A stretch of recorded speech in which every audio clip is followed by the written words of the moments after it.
When I wake up on a Monday morning, I wake up with excitement for the upcoming school day. You see, I have a lab in my biotechnology class where we'll be running vertical electrophoresis to identify the similarities within different fish muscle proteins. I have been anticipating this lab, the thought of it fascinating me, since I had first learned of our high school STEM program.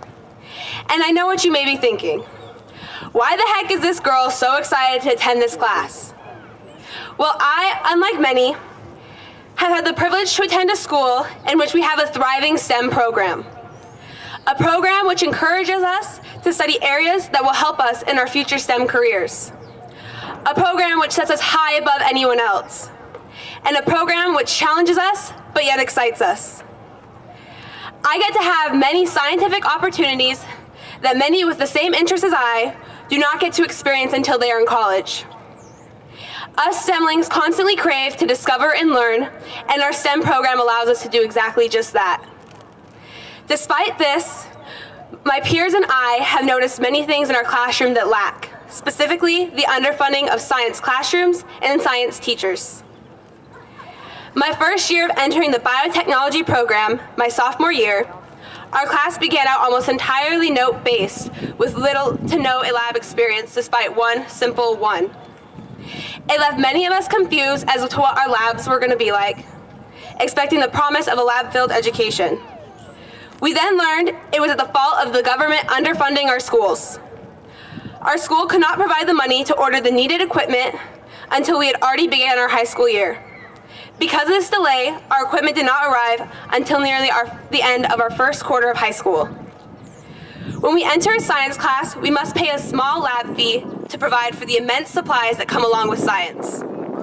Even so, we witness our teachers spending heavy amounts of their already small paychecks on various items in order to keep the classroom running smoothly and provide the needed supplies to have an effective learning experience. We see our teachers worry over providing for their families and providing for themselves, all while somehow still managing to be able to provide for us students, something that should not have to be done from their own paychecks.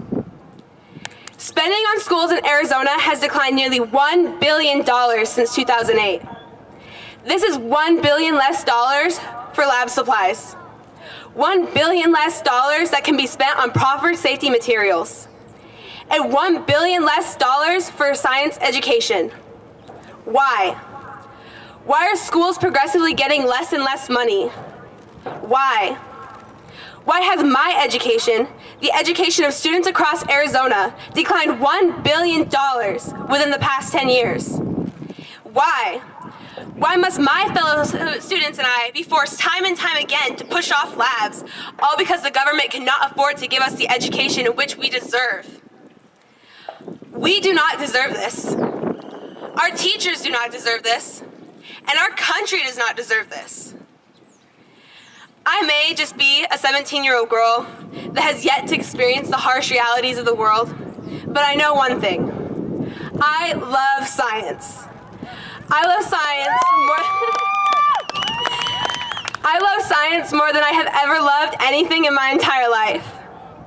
I would be happy spending the rest of my life in a lab coat surrounded by microscopes and pipettes and even petri dishes full of nasty bacteria. And I would cherish all this time in the lab because I'd be learning more about our world and creating the opportunity to change it. And I couldn't think of anything else I'd be happier doing.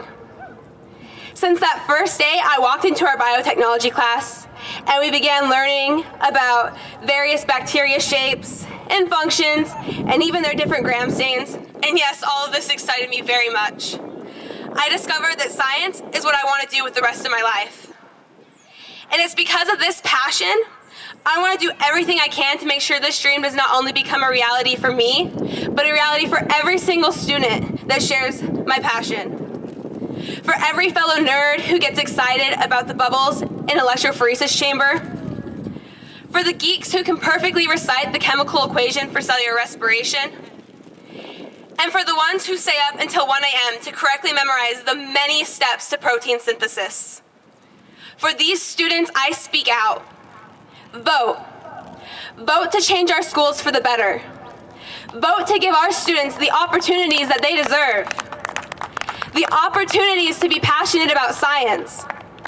Together, we can create the change in which us STEM students need. Thank you. Red for Ed.